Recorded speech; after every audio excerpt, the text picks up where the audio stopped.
Senor Quinito Henson, a huge stepping step here for Drian.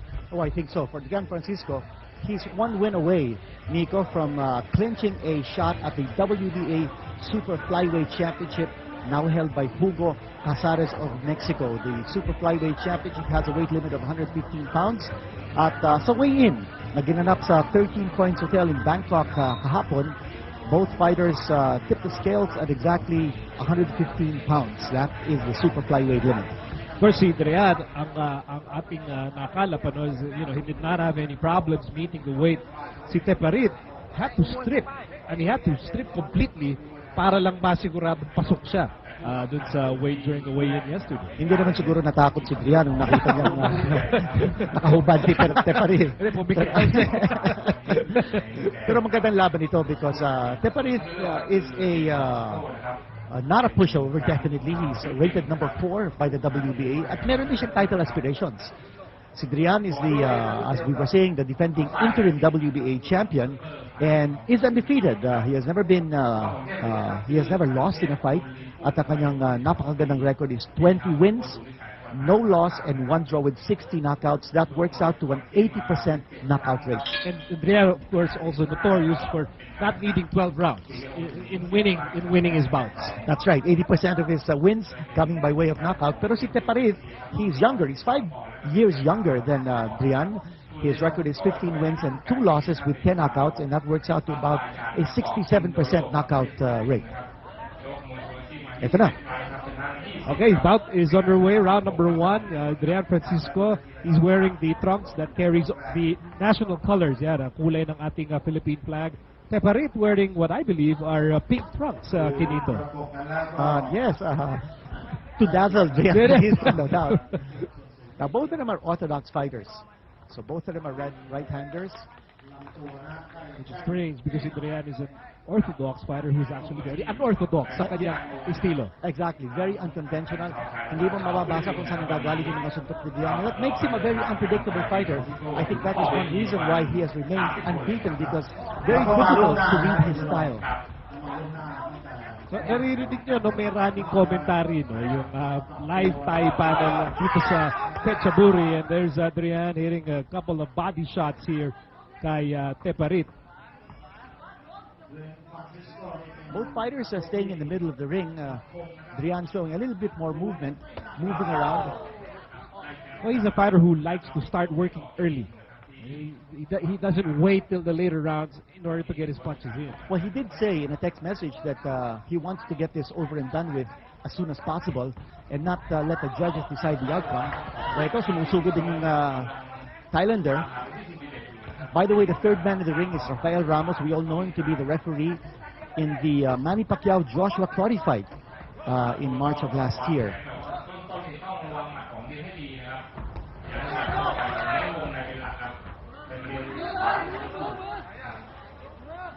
So far, Nico, neither fighter able to establish any sort of control. Good right hand there scored by Teparit. You notice that he throws that overhand right now, anticipated Drian because naiilagan niya. Drian is a wily fighter. Meron yung footwork style niya. Akalain mo off-balance siya, no? But actually he's not. Yes. Nice counter. Left hand there coming from Gian Francisco. His best weapon is the uppercut. And that's something that you watch for. Also has an arsenal of very creative punches. Wala sa textbook. Nice combination there scored by Teparit. He's actually winning this round. The Thailanders are very active, very active.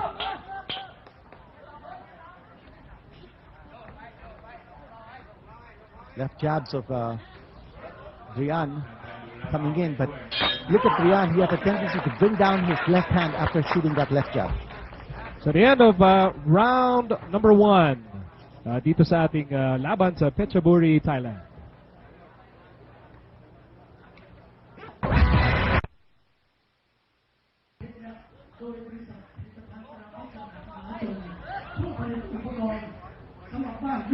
Okay, sisimulan natin ang round number 2. You know, Quinito, nagtataka tayo because that was not a typical Drian Francisco opening round. Normally, he comes out like a like a house on fire sa kanyang mga laban. At saka sinabi din niya, no, that he wants to start strong in this fight. But I thought in the first round he was measuring the Thai fighter. I think he wanted to find out exactly kung anong klaseng laban o anong style.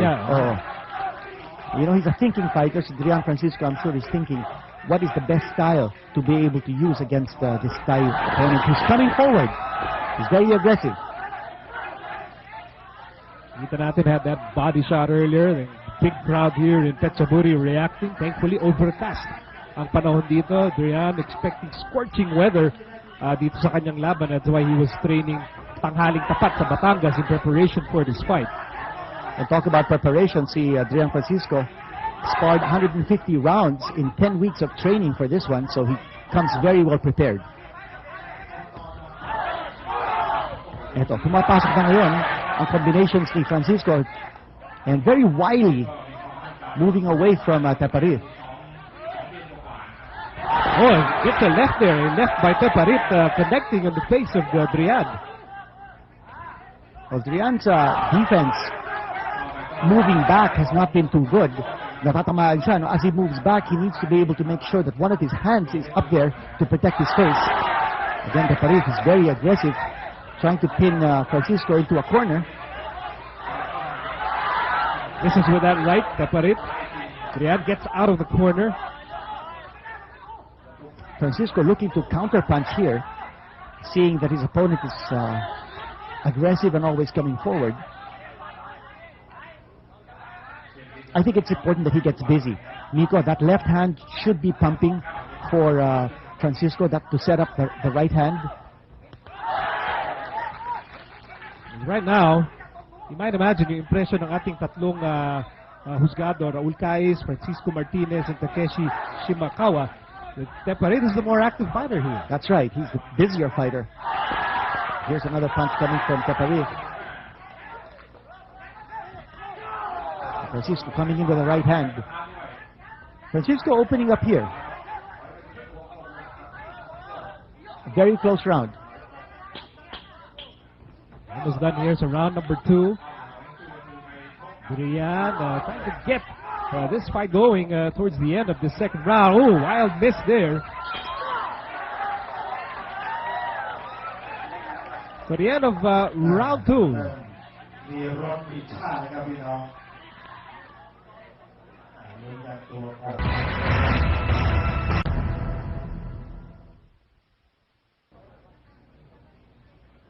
Well, after 2 rounds, neither fighter really gaining absolute advantage in this bout.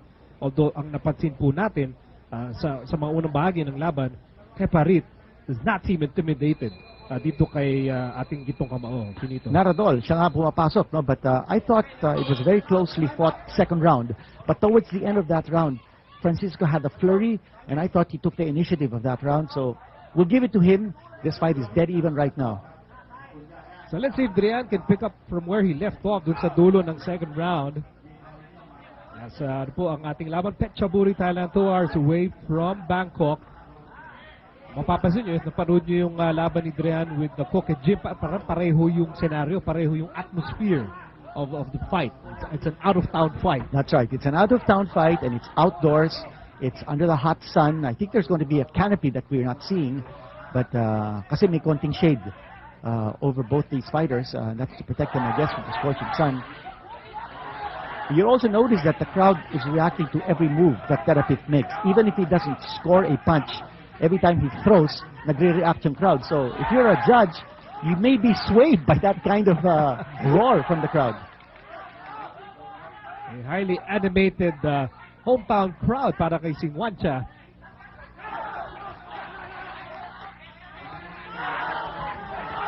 Right there. And there's that right uppercut thrown by Francisco. Didn't connect.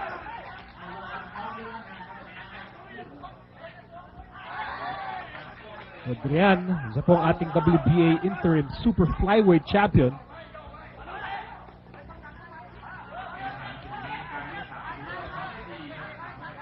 Drian trying to establish some control here with that left jab. Using lateral movement just to throw off the Thailander. Some body shots also being thrown by Francisco now.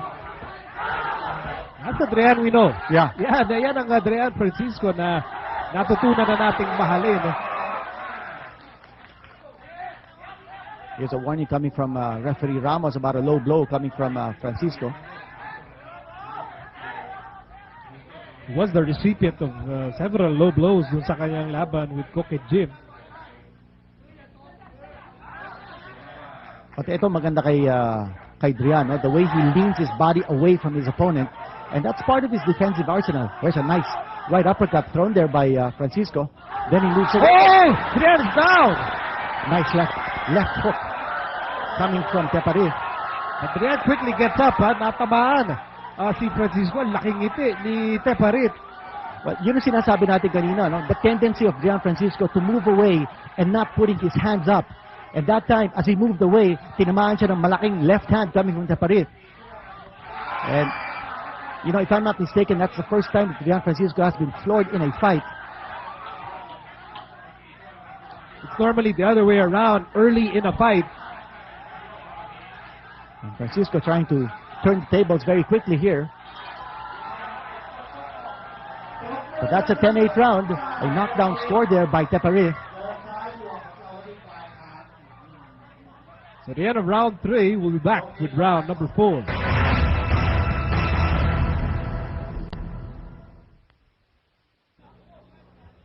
Ito po, titingnan po natin yung vicious left hook ni Teparit that got Rian.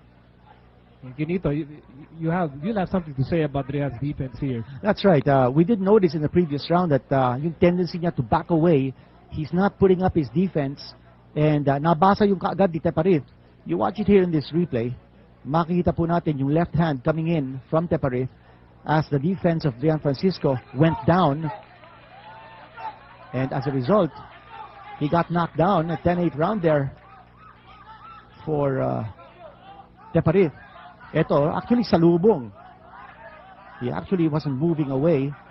But Teparit had missed with the right and then got him with the left. But still the same principle. You've got to be able to keep that defense up. Another right there for Teparit, whose confidence, lumalaki na lumalaki sa laban na to. Well, very clearly from that knockdown, now Gian Francisco has a big mountain to climb. And so far, hindi pa po natin na pagmamasdan yung very unorthodox and highly effective style ni Gian Francisco in this fight.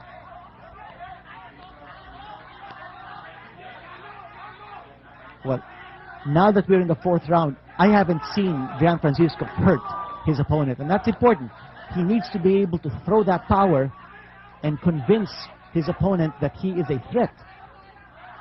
Right hand combination coming from Francisco. He needs to up his work rate. I think that's very clear. Certainly, Teparit is creating such a strong impression. He's the more active, the more productive fighter sa laban na ito. There's a left by Adrian. Uppercut will miss there. Well, Gian definitely very active in this round. Realizing that he's got a big deficit now in terms of points facing him.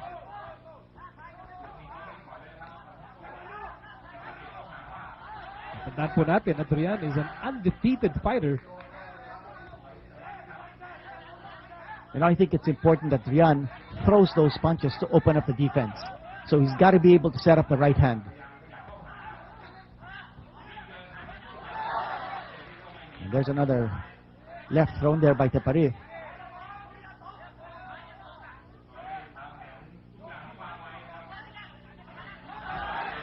Oh, a nice right there, a nice left there by Francisco. I think it's important also for Francisco to throw the combinations. There's a left hand, but he's got to be able to follow the left hand with the right. And Teparit is very, very active so that Francisco throws only one hand at a time instead of in combination. Again, that left jab. He's got to throw the right. Teparit is poking with that left hand. Adrian trying to find that opening and really trying to find a rhythm that will allow him to really unleash his style. Teparit not having any of it. You know, in retrospect, Miko, mabuti nga maaga nangyari yung knockdown, no? Because parang natauhan doon si Francisco. Very close round. But I thought Francisco won that round. More active Oh, yes. Francisco ang ating nasalayan sa round 4, nakakatapos lang.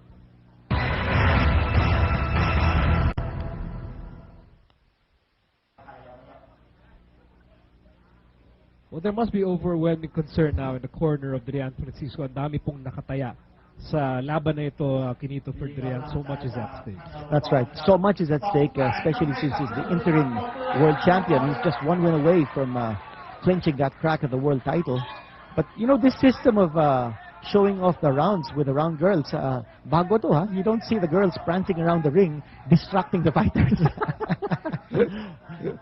Yung pa napansin mo. But that knockdown in the third, what does that do to the psyche of Drian? Well, I think if he was overconfident starting this round, he shouldn't be overconfident anymore. Oh. And I think he's realizing now that he's in for a long grind. But look at him bringing down his guard as if to invite Terapit to come in. But that's not going to do it for Drian. I think it's important that... Maybe not against this fighter. Yes. Very focused, si Teparit, and Drian bringing down both his arms. But he's not punching. It's important that he punches. He throws those punches. Not unless he's thinking of countering. Now, he's found the defense of Teparit a little bit difficult to open up. Here's some body punches coming from Teparit. Wild miss there.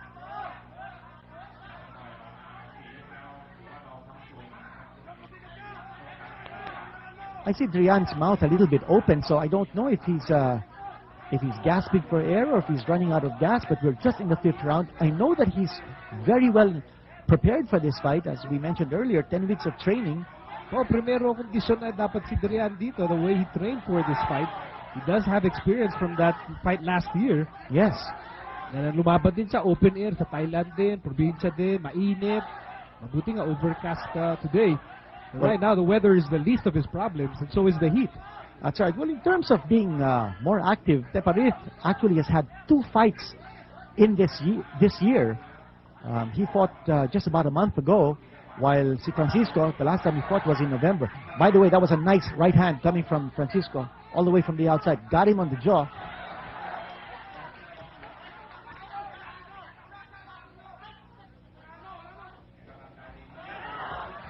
Here's Francisco trying to open up. And then there's that no-look jab. There's Yeah. that no-look jab that people love to see mula kay Drian. You think he's just walking away. And, That's his showman side. which makes up a huge part of his ring personality. You know, that also may be a good sign for There it is Francisco. again, pero nahuli siya doon ni Yeah. Teparit. Nagsabay sila doon. But I agree with you. It's a good sign na nakikita natin yung playful side ni Drian Francisco, creative side. But again, he has to translate that style into punches. Punches that land. The punches that hurt. Because so far we haven't seen Teparit significantly hurt. I thought in this round he got him with a nice right hand to the face. And that stopped Teparit in his tracks a little bit. So tapos ang ating round number 5, and Drian having an advantage.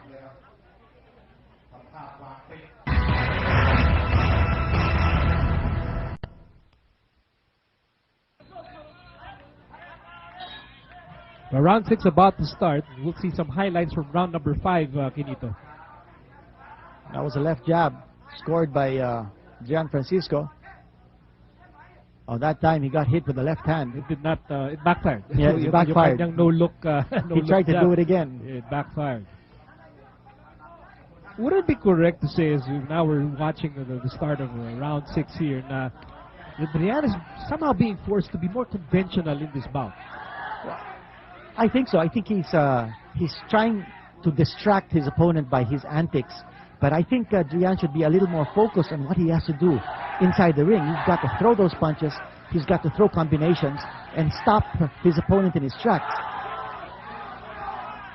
But now you're seeing a brawl, and this is where Francisco is at his deadliest. I think now Francisco is making Terapit feel his power. I think the 4th and 5th round really regained his confidence in the 4th and 5th rounds. And there's that uppercut mula kay Francisco. And that connected, and that stunned his opponent. But this guy's tough. Terapit is tough. He is relentless. He's been backing up Drian all fight long.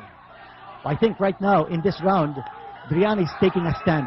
He's standing flat-footed. He's fighting him. He's engaging him. Matirang matibay dito. Some body shots scored by Teparit. Oh, nice. Uppercut again by Francisco.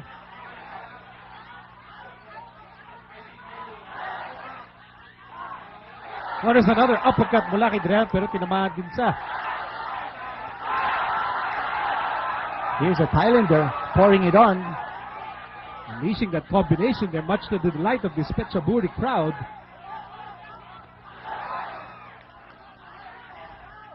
Oh, nice right hand there. Coming from Francisco. Huwag po kayo mag-aalala, no? Francisco is not off balance. Mukha lang off balance yan. That's his style. He's a very awkward fighter. That's his style. But you know that he's been connecting in this round. Yun nga lang, matibay itong kalaban ni Francisco.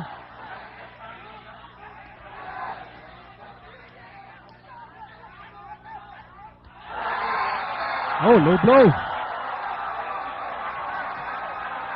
Yeah, shakes his head, Kinito. That's right, and referee Ramos didn't see the low blow, and he said, let's get it on.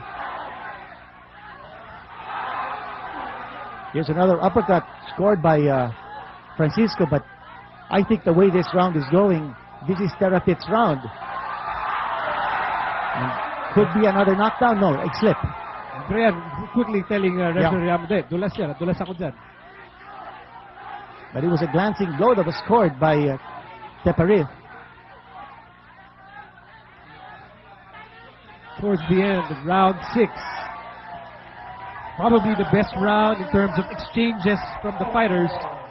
Teparit gaining an advantage here. I thought so. I thought Teparit had the better of the exchanges, but Francisco stood his ground in that particular round. Round 7 coming up.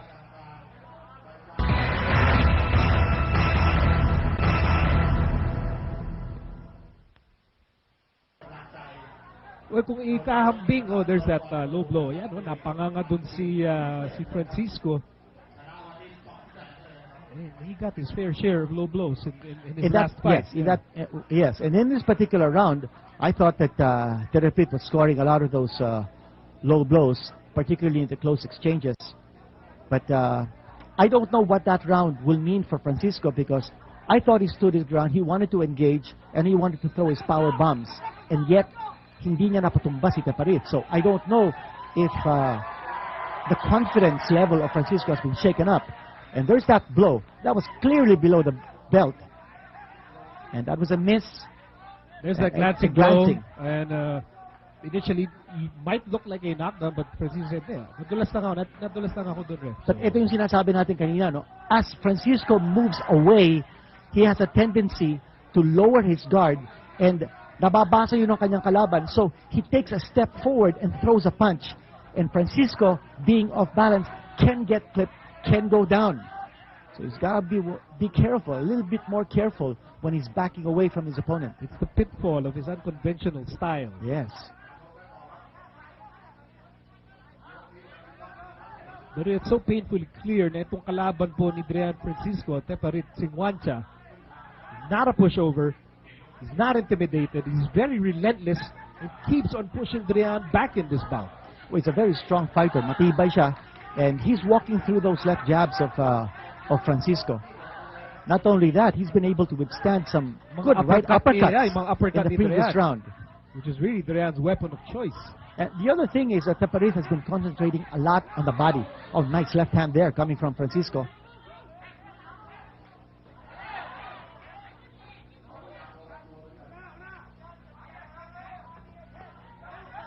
Body shot coming from Francisco.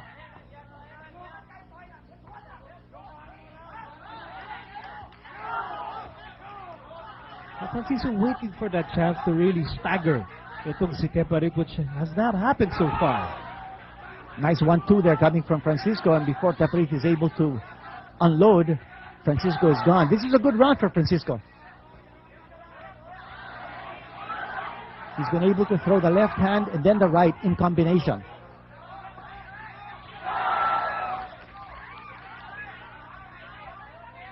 Francisco likes throwing that fade-away punch.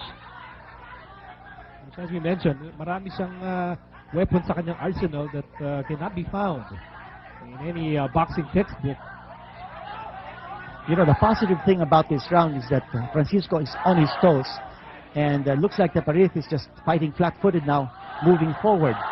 So if Francisco is able to use his mobility and his lateral movement to his advantage, that'll be a big thing para sa kanya. The thing is, with that mobility, he's got to be able to continue throwing punches. It's a good round for Francisco. Good controlled round. Yes. Para kay Drian. And he's been able to control this round with that left jab. And he's doing it again. Eto, sunod-sunod na yung mga left jab niya. No? And he keeps on moving away, moving around. Oh, he got clipped there.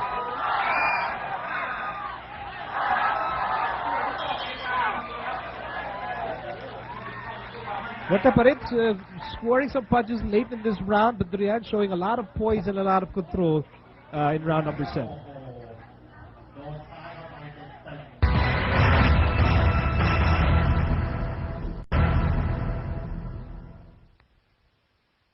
Kinito, ano ba yung tsura na scorecard mo?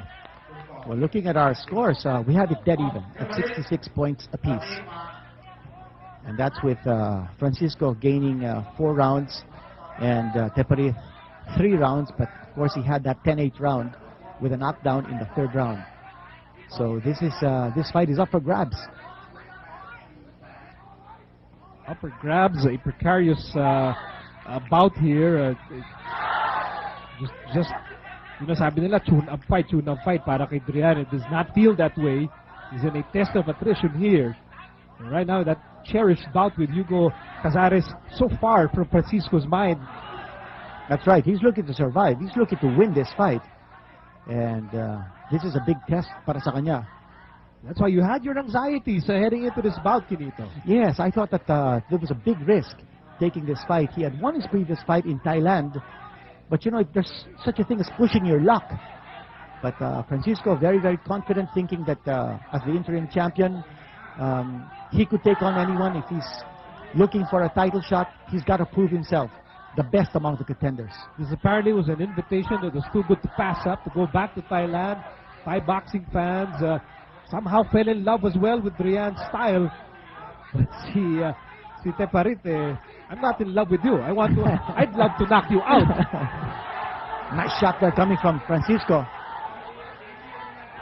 And series of punches there coming from Francisco. So that left mula kay Drian.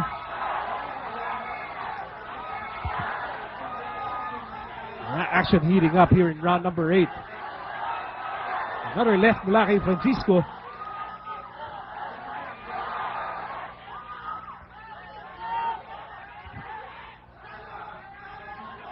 Teparit refuses to back down. And even if he does get hurt, does not even show it. He's a tough cookie, without a doubt. And here in the middle of the ring, you notice that Francisco's not moving around anymore. He wants to throw some leather. He wants to hurt his opponent. Now more than ever, if the fight is close, and the fight is close, he's got to be able to win every round that he can get.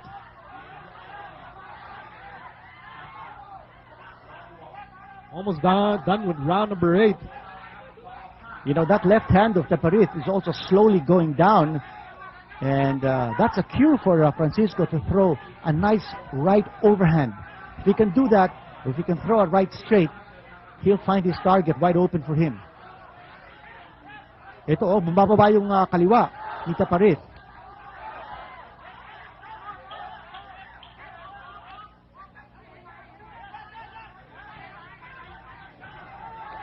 Oh, there's a left by Drian. This is one of his favorite shots. And that's a good round for Adrian Francisco. Just in the nick of time. Yes. We were thinking that was not a very eventful 8th round, but with that last shot by Adrian, he owns that round. Well, I thought Terapit slowed down a little bit in that round, giving Francisco an advantage.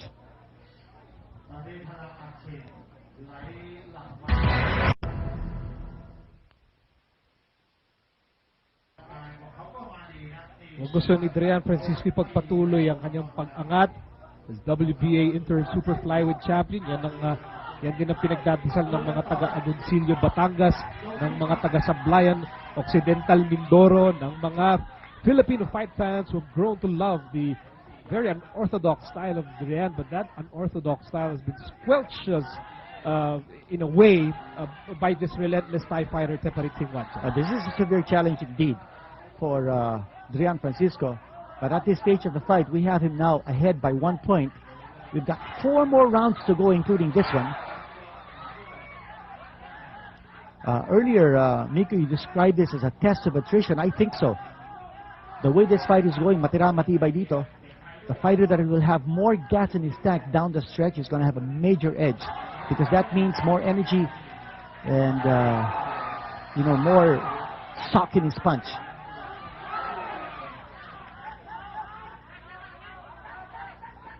To wonder also, how is Adrian managing with the weather here?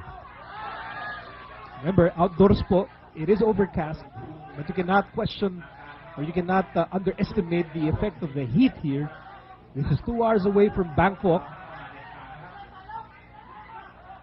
Very animated crowd, obviously cheering for Teparit Singwancha.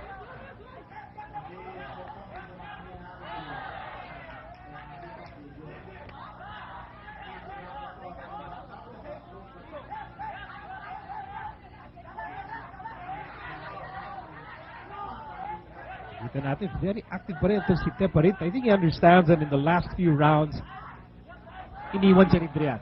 He has some making up to do here, and he understands that. I think so. I think that's the way the mindset of any fighter should be, that you're behind and you need to be able to get as many rounds as you can, especially since we're coming down the home stretch. But I see Adrian a lot more active now. A lot more composed. Babalikan po natin the first 3 rounds, a very shaky first 3 rounds leading up to that knockdown in the 3rd. Well, he's throwing a lot of punches now, but I don't know about his connections. One thing though, that Teparit seems to be fighting defensively at this stage. And there you go. No combination mula kay Teparit. Yeah. Just when we were saying that he was fighting defensively, he opened up. Teparit connecting here. Adrian taking notice for sure.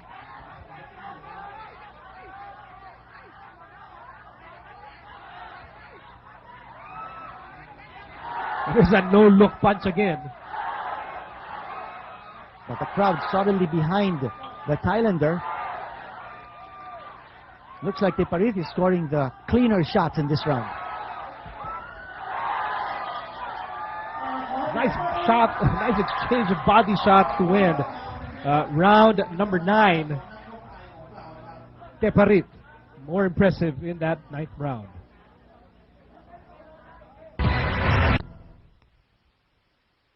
Ni Adrian, nung ganito katindi yung kanyang makakatapat, na matibay rin ang mukat pangatawan at hindi basta-basta nayayanig sa mga binibitawang suntok ni Adrian Francisco. Well, definitely, ito si Teparit came here to fight, and Francisco is being pushed to the limit. This is the 10th round. This was the round where Francisco knocked out his previous opponent, si Duang Pech in Thailand. Remember, Francisco's last 5 fights all ended in a knockout. He's not fond of using all 12 rounds in a fight. At iniisip natin if that will be a factor here. There's Teparit. Still very aggressive, even during when we started the coverage here.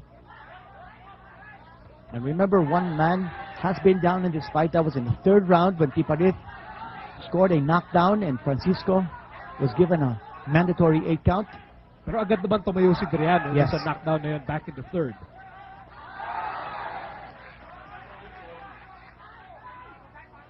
Short punches now being scored here by Tiparit. And Francisco really hasn't been able to find his range for that right uppercut. Clean yes. shots.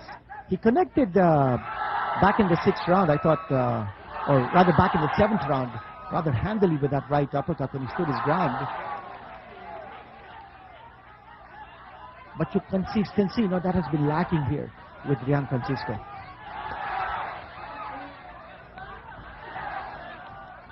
Rian now trying to use yung kanyang creative footwork, which looks like he's off balance, but he's actually not. You'll see kung magiging epektibo yan dito sa round number 10. And part of the big Thai crowd cheering for the hometown kid here in Phetchaburi.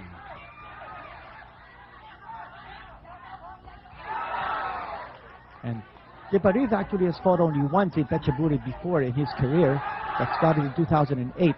That's 3 years after Francisco turned pro. And he beat a Filipino in this same city.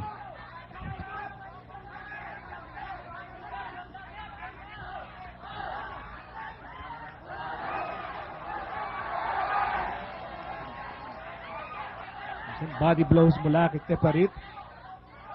Didn't seem to bother Drian.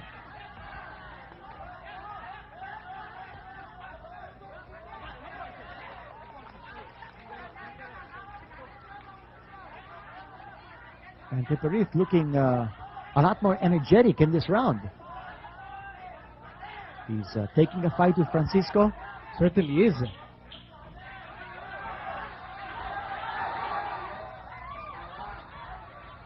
We're seeing some shuffle sa footwork ni Drian, which is always a good sign. Tiparit proved to be a very, very steady customer here. Tapos na tayo, round 10.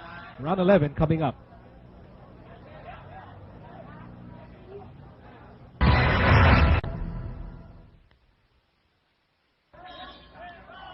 Those who are watching Rian Francisco for the first time, maaaring inahanap yung sinasabi ng mga tao, the unorthodox fighter, the creative fighter with so much flair. And they're probably thinking, parang di pa namin nakikita. It's already round 11. We haven't seen that confident player mula kay Drian, but Tiparit Singwancha is not allowing Drian to do any of those things in this bout. Oh, I think so. I think Francisco really needs to hurt his opponent, score a knockdown here, and seize absolute control of this fight. Right now, Tiparit is moving forward, has been unperturbed. I mean, he's been moving the way he wants to move, and he's been dictating the tempo of this fight.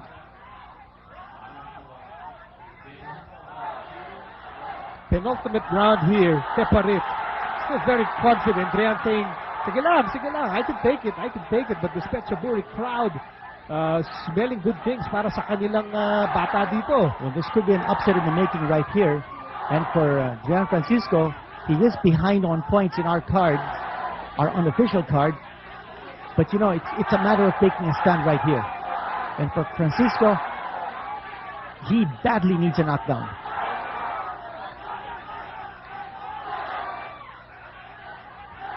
But you know, the openings haven't come easy here for Francisco. Talagang matagal bago siya nakakakita ng mga puwang dito sa depensa ni Tiparit.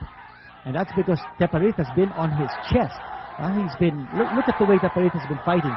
He's not giving Francisco any room to throw. Any room to operate with. And Tiparit connecting here, much to the delight of this Phetchaburi crowd, but Francisco battling back.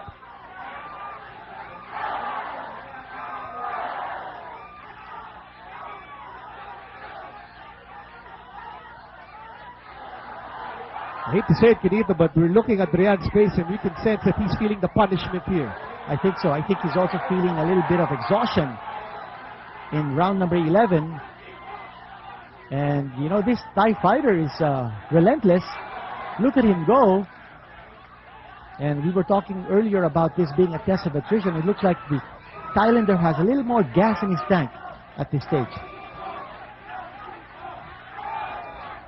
Francisco's got to go for broke. Oh, he got hit that time, but Francisco throwing back.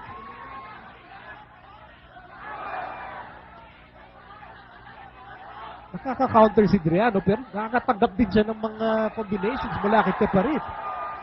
And some punches again. And he's here's pointing to his Francisco. chin, saying, you know, I can take it. But at this point, Kinito, he has to do something really special.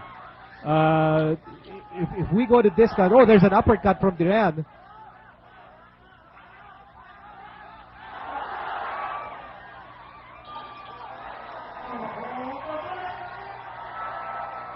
Tuwan-tuwa yung mga tao because both fighters really going all out in that bout or in that round 11. Ito na, round number 12, final round coming up.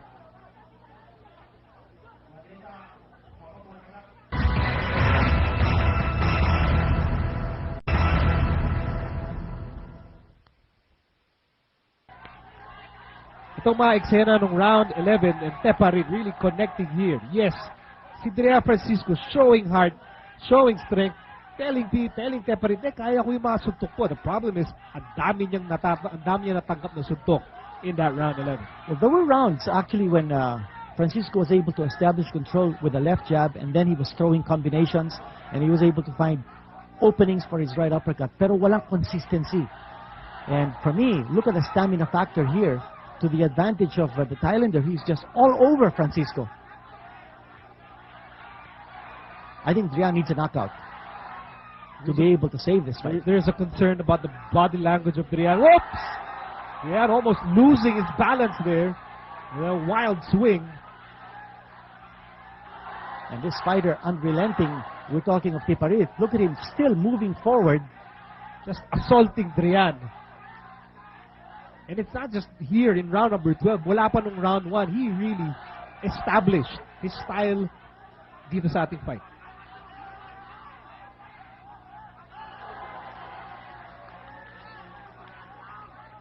Drian, look at his mouth is open. It was a very big concern, even dun sa kanyang huling fight sa Thailand din. Conditioning, dealing with the heat, dealing with the elements. Right now, he's also dealing with a very relentless fighter in Teparit Singwancha. Well, Drian scoring with a right hand, but Teparit coming back with those lefts. So for every one punch that Francisco has landed, Teparit has thrown a lot more. And here's a slip. I think dala din yun ng pagod eh. Good, yeah. Wala na siya ng balance niya. Again, very typically bringing down his guard is Francisco, inviting Teparit to come in so that he can throw his counters. You can tell, I mean, Drian is squeezing every ounce of energy na natitira sa kanyang katawan. You know, very clearly, Teparit had a fight plan for this one. That was to crowd Francisco, assault his body, and not give Francisco the room to operate, because he needs that room to be able to throw those long, winded uppercuts. So, palagay ko na, base yun ni Teparit kung anong style ni Francisco. Drian needs that space to unleash those chain knuckles of punches that he's so known for. The way he did with Ricardo Nunez, the way he did with Roberto Vasquez. Kinito, is this the same Drian Francisco that we're seeing here today? Well, no, I don't think so. I think also this is a very different opponent also. This opponent has made Francisco not look too good.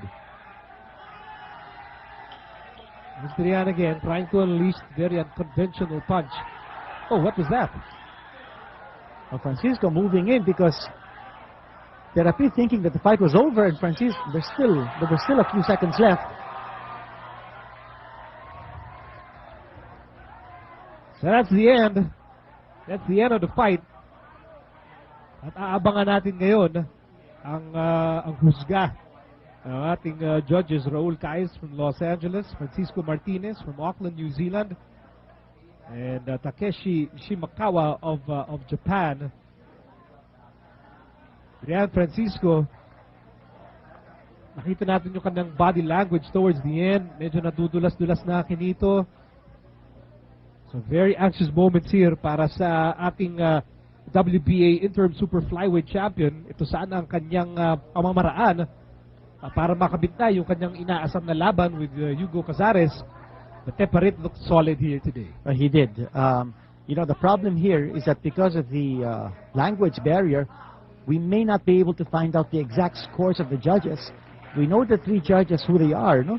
Takeshi Shimakawa of Tokyo, and he came in as a late replacement for the Bulgarian Venchislav Nikolav. Francisco Martinez of New Zealand is another judge, and he was in Cebu in 2008 to judge the Melindo Carlos Melo fight and the Rafael Concepcion AJ Banal fight. And the 3rd judge, Raul Caiz Jr., an American of Mexican descent.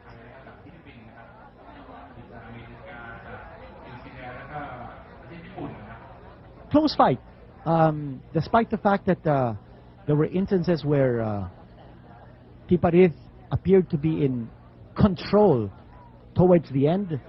Francisco made it a fight. In our unofficial scorecard, however, we see Francisco down by 1 in a close contest. But, you know, that's our unofficial scorecard. Let's see how the judges saw this fight. Malaking bagay yung knockdown in the 3rd round nung bumagsak si Francisco.